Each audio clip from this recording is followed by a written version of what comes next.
This video is sponsored by WeGuard.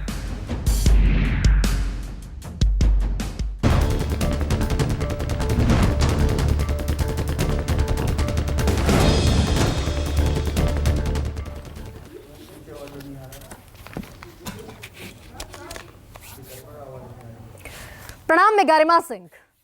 सबसे बड़ा सवाल मैं आज बात करूंगी आरक्षण की फांस की, और इस सवाल की कि क्या आरक्षण के मुद्दे पर नीतीश कुमार ने ये फांस बीजेपी के गले में डाल दी है, जिस पर टग ऑफ वॉर चल रहा है, क्रेडिट वॉर चल रहा है, बयानबाजी चल रही है, और कमोबेश भारतीय जनता पार्टी के लिए कुछ ऐसी स्थिति है कि आरक्षण को हां कहें या ना कहें, इधर कुआं है और इधर खाई है, क्योंकि 80 और 20 वाला इक्वेशन कहीं ना कहीं पिछड़ों के आरक्षण से बिगड़ता है। लेकिन बिहार मॉडल की बड़ी चर्चा चली जब 2 अक्टूबर को गांधी जयंती के दिन नीतीश कुमार ने सर्वे पेश कर दिया, जातिगत सर्वे, और यह बता दिया कि बिहार राज्य में पिछड़ों की तादाद 63% है, 63%। हालांकि बहुत सारे पेच हैं। जब ये जातिगत सर्वे पेश हुआ तब भी यह तय था कि यह पूरी की पूरी कवायद जाकर आरक्षण पर खत्म होगी, पिछड़ों का मसीहा बनने की कोशिश होगी, आरक्षण बढ़ाया जाएगा। जैसे ही पिछड़ों की तादाद बढ़ी हुई दिखेगी, आरक्षण बढ़ाने की कवायद शुरू होगी। और ठीक यही हुआ कि जितनी आबादी उतना हक की परिपाटी या फिर उसकी तर्ज पर आरक्षण बढ़ा दिया गया। पहले विधानसभा में और फिर विधान परिषद में 65% आरक्षण को मंजूरी मिल गई, विधेयक पारित हो गया और सर्वसम्मति से पारित हो गया। किसी ने विरोध नहीं किया, बीजेपी ने भी विरोध नहीं किया। जबकि अमित शाह बाद में मुजफ्फरपुर में यह भी कहते दिखे कि भाई सर्वे तो छलावा है, तुष्टीकरण की राजनीति है, मुस्लिमों को और यादवों को बढ़ा हुआ जानबूझकर दिखाया गया। उसके बावजूद विधानसभा में सर्वसम्मति से यह पारित हो गया, क्योंकि अब पिछड़ों का विरोधी होने की घंटी अपने गले में कौन बांधे, क्योंकि पूरा सियासी खेल है, पूरा वोट बैंक का सिस्टम है। लेकिन ला ला ला ला ला ला ला ला।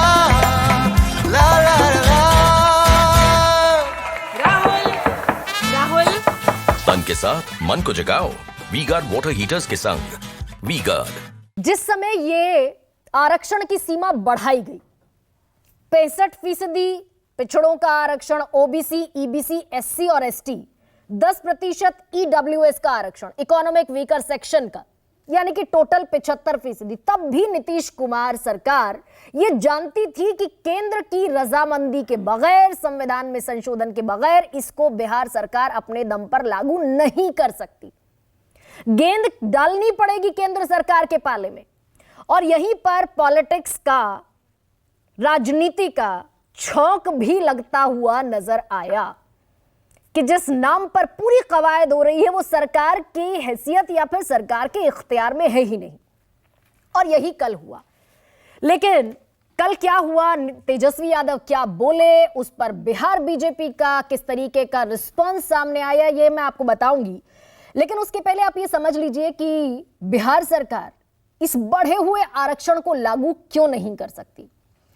क्योंकि एक जजमेंट है 1992 का, और ये लैंडमार्क जजमेंट के तौर पर कोट किया जाता है। कई राज्यों का आरक्षण इसी आधार पर सुप्रीम कोर्ट, बढ़ा हुआ आरक्षण सुप्रीम कोर्ट खारिज कर चुकी है। यह मामला है इंदिरा साहनी जजमेंट का। दरअसल 1991 में इंदिरा साहनी दिल्ली की पत्रकार थी एक, उन्होंने आरक्षण के फैसले को चुनौती दी सुप्रीम कोर्ट ने। बड़ी लंबी कवायद के बाद सुप्रीम कोर्ट ने याचिका को स्वीकार कर लिया, 9 जजेस की बेंच बैठी और फिर आरक्षण पर सर्वसम्मति से यह फैसला हुआ कि 50% से ज्यादा आरक्षण की मियाद नहीं बढ़ाई जा सकती। यह बड़ा फैसला आया जिसको लैंडमार्क जजमेंट कहते हैं, और इसी आधार पर अभी तक आरक्षण की परिपाटी चली आ रही है, जिसके तहत हमारे देश में ओबीसी को 27% आरक्षण है, इसके अलावा एससी को 15% है और एसटी को 7.5% आरक्षण है।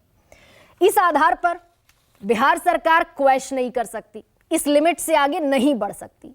लेकिन यहीं से एक तर्क यह भी आता है कि फिर केंद्र सरकार ने इकोनॉमिक वीकर सेक्शन को 2019 में 10% एडिशनल आरक्षण कैसे दे दिया। उसका जवाब यह है कि केंद्र सरकार ने उसके लिए संविधान संशोधन किया।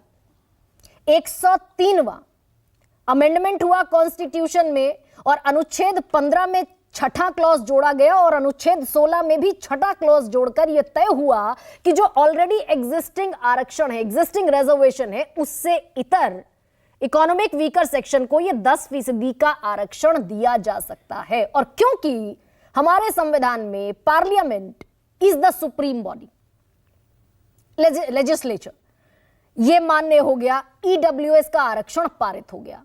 एक और सवाल आता है कि अगर महाराष्ट्र का खारिज हो सकता है, बिहार का खारिज हो सकता है, कई और राज्यों का, राजस्थान का, हरियाणा का खारिज हो सकता है, गुजरात का खारिज हो सकता है, तो फिर तमिलनाडु का खारिज क्यों नहीं हुआ? क्योंकि वहां पर ओबीसी, एससी और एसटी मिलाकर 69% रिजर्वेशन सस्टेन कर रहा है। उसका कारण यह है, वहां भी राजनीति। 1991 में नरसिम्हा राव की सरकार थी, केंद्र में प्रधानमंत्री नरसिम्हा राव थे और तमिलनाडु में सरकार थी जयललिता की। एआईएडीएमके सरकार को समर्थन दे रही थी, समर्थन वापस ले लिया जाता तो सरकार अल्पमत में आती केंद्र की। ऑलरेडी तमिलनाडु में ये 69% का आरक्षण जारी था, लेकिन किसी भी समय इसे सुप्रीम कोर्ट में चैलेंज किया जा सकता था। तो जयललिता ने उस समय नरसिम्हा राव सरकार पर दबाव बनाया और कहा कि इस अमेंडमेंट को, इसको कानूनी जामा पहनाया जाए और इसे 9th शेड्यूल ऑफ कॉन्स्टिट्यूशन में डाला जाए, संविधान की 9वीं अनुसूची में, ताकि ये जुडिशियल स्क्रूटनी, न्यायिक समीक्षा के दायरे से बाहर हो जाए। दबाव में नरसिम्हा राव ने 9th शेड्यूल ऑफ कॉन्स्टिट्यूशन में उसे डाला और इसीलिए तमिलनाडु के 69% रिजर्वेशन को अभी तक चैलेंज नहीं किया जा सका है। लेकिन अब यहां से वापस लौटते हैं बिहार की सियासत पर। ये 3 चीजें मैंने आपको बताई, सुप्रीम कोर्ट का 50% का कैपिंग, केंद्र का ईडब्ल्यूएस में उस कैपिंग का टूटना और फिर तमिलनाडु का रिजर्वेशन। लेकिन कल क्या हुआ, तेजस्वी यादव ने एक प्रेस कॉन्फ्रेंस की और तेजस्वी यादव ने यह कहा, श्रेय लेते हुए, कि बिहार सरकार ने ऐतिहासिक जाति आधारित सर्वे की रिपोर्ट के बाद प्रदेश में आरक्षण का दायरा बढ़ाकर 75% कर दिया है।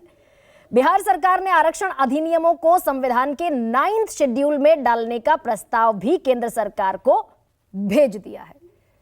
यानी कि अब गेंद केंद्र के पाले में है। लेकिन कल ही बिहार बीजेपी की तरफ से एक ट्वीट भी आया और श्रेय लेने की होड़ भी नजर आई। जो आरक्षण ना भी लागू हुआ, ना भी लागू होने की सूरत हाल नजर आ रही है, उस पर श्रेय लेने की होड़ दिखी और बीजेपी ने कहा कि अगर भाजपा ना होती तो 75% आरक्षण नहीं होता। आज देश का प्रधानमंत्री अति पिछड़े का बेटा है और उन्हीं के नेतृत्व में सबका साथ, सबका विकास और सबका विश्वास है। इधर सुशील मोदी भी कह चुके हैं कि भाई कैबिनेट में प्रस्ताव तो तब पारित हुआ जातिगत सर्वे पर जब हम सरकार में थे, हम कैबिनेट में थे। यह श्रेय की होड़ है। लेकिन बड़ा बयान प्रधानमंत्री नरेंद्र मोदी का भी याद करना होगा, जो छत्तीसगढ़ के जगदलपुर में दिया गया।